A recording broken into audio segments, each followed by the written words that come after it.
Welcome to Guide Guru. We hope this video helps.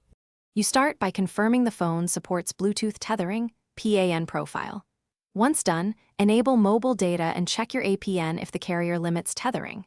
Next, turn Bluetooth on and make both devices discoverable. Pair them now using the device list and accept any PIN prompts.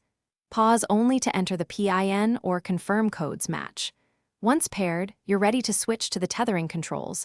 Don't skip pairing, because tethering depends on that secure link. You open Settings and go to Connections, then Mobile Hotspot and Tethering. Make sure you locate the Bluetooth tethering toggle. Once you enable it, watch for the system notification showing Bluetooth tethering is active.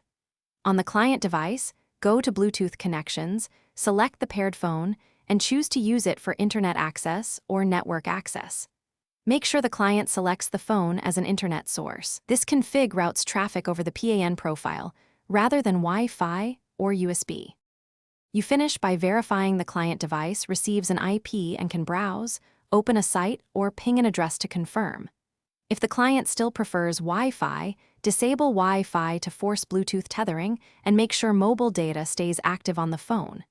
If connections fail, repair the devices and restart both Bluetooth radios. That clears stale routes.